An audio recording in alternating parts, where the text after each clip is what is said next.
5월 19일 월요일입니다. 주일을 지나 새로운 한 주가 시작되는 이 아침, 우리는 다시금 말씀 앞에서 마음을 다잡고자 합니다. 주일의 은혜는 잠깐이고 삶의 현장은 곧장 시험과 유혹으로 우리를 맞이합니다. 함께 묵상할 말씀은요, 민수기 25장 1절에서 18절입니다.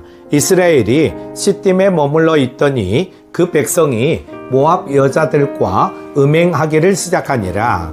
그 여자들이 자기 신들에게 제사할 때에 이스라엘 백성을 청하매 백성이 먹고 그들의 신들에게 절함으로 이스라엘이 바알 부올에게 가담한지라. 여호와께서 이스라엘에게 진노하시니라. 여호와께서 모세에게 이르시되 백성의 수령들을 잡아 태양을 향하여 여호와 앞에 목매어 달라. 그리하면 여호와의 진노가 이스라엘에게서 떠나리라. 모세가 이스라엘 재판관들에게 이르되 너희는 각각 바알 부올에게 가담한 사람들을 죽이라 하니라. 이스라엘 자손의 온 회중이 해망문에서 울 때에 이스라엘 자손 한 사람이 모세와 온 회중의 눈앞에 미디안의 한 여인을 데리고 그의 형제에게로 온지라. 제사장 아론의 손자 엘르아살의 아들 비느하스가 보고 회중 가운데에서 일어나 손에 창을 들고 그 이스라엘 남자를 따라 그의 막사에 들어가 이스라엘 남자와 그 여인의 배를 꿰뚫어서 두 사람을 죽이니 연병이 이스라엘 자손에게서 그쳤더라. 그 연병으로 죽은 자가 24,000명이었더라.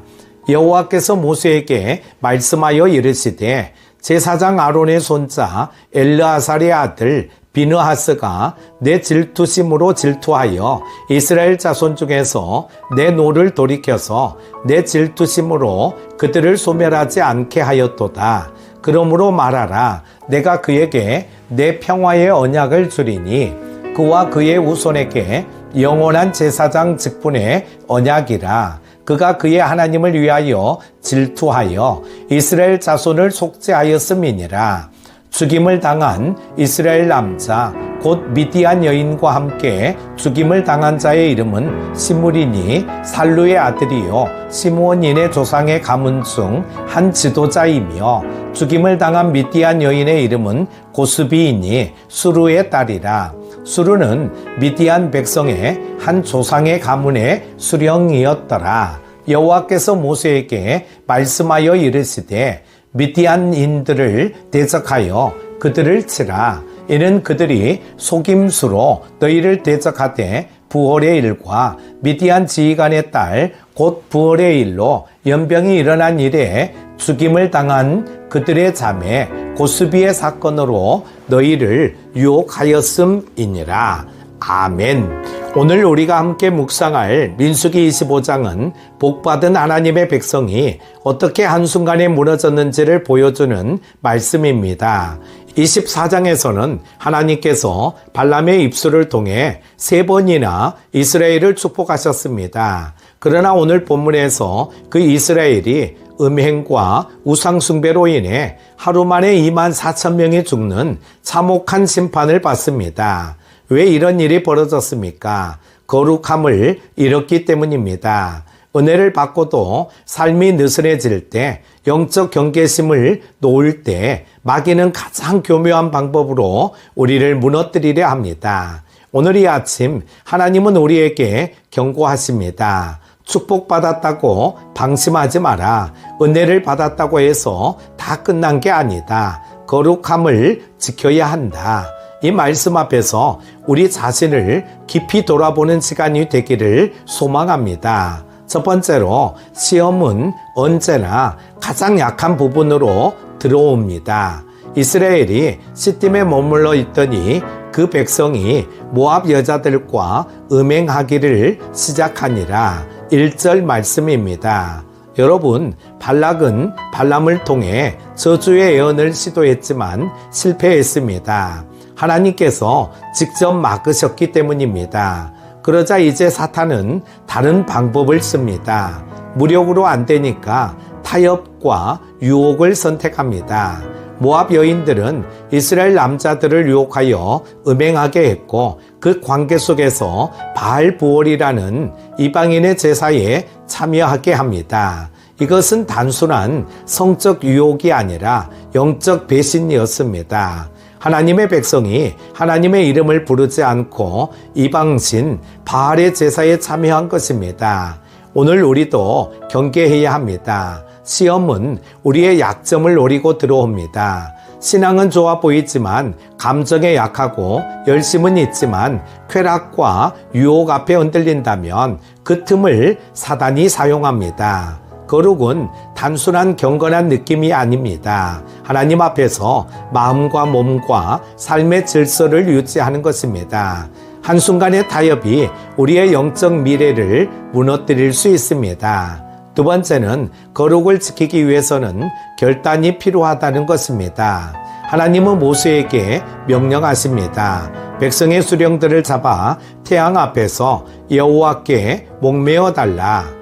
이 말씀은 너무도 강렬하고 낯섭니다. 왜 이렇게까지 하셔야 했을까요? 이유는 한 가지입니다. 거룩이 무너지면 백성 전체가 무너지기 때문입니다.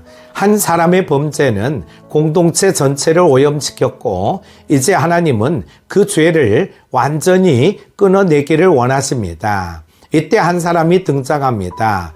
비느하스, 제사장 아론의 손자입니다. 그는 한 남자와 이방 여인이 장막 안에서 음행하는 것을 보고 창을 들고 들어가 그들을 찔러버립니다. 그리고 그 순간 하나님의 진노가 그쳤습니다.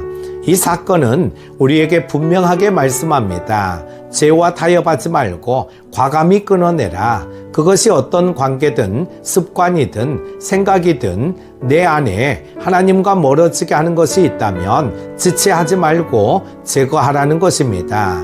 비느하스의 행동은 잔인한 복수가 아니라 하나님의 거룩함을 지키려는 결단이었습니다. 오늘 우리에게도 그러한 영적 용기와 분별력이 필요합니다. 세 번째는 하나님은 거룩을 지키는 자에게 평화를 주신다는 것입니다.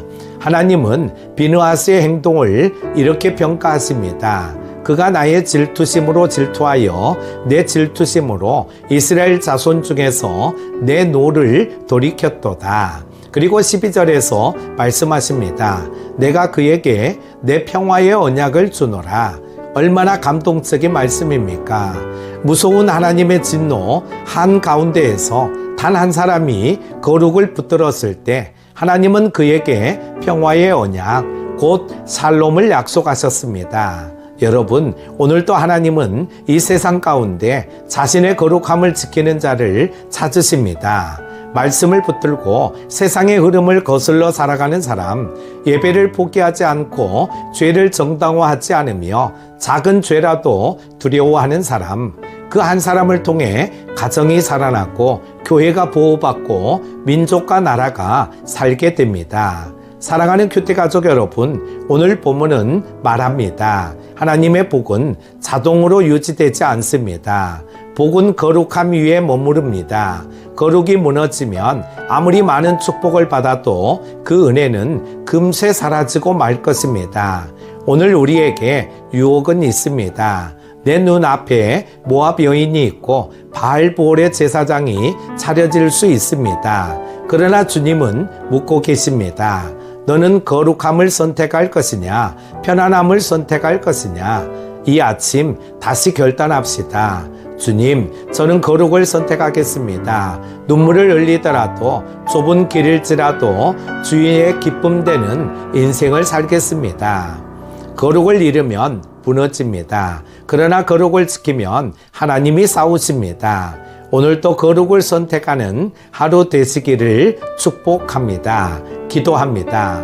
사랑의 하나님, 새로운 한 주의 첫날 이 아침에도 말씀으로 우리를 깨우시니 감사합니다.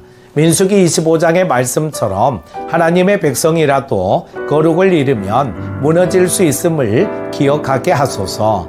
오늘 하루 작은 유혹에도 흔들리지 않게 하시고 비느하스처럼 죄를 단호히 끊어내는 결단을 주옵소서. 우리의 눈과 마음, 언어와 행동이 주의 거룩함을 따라 움직이게 하시고 오늘의 삶이 하나님 보시기에 기쁨 되게 하옵소서. 우리 가정과 교회를 거룩하게 지켜주시고 한 걸음 한 걸음 말씀 위에 서게 하여 주옵소서. 예수님의 이름으로 기도드립니다. 아멘.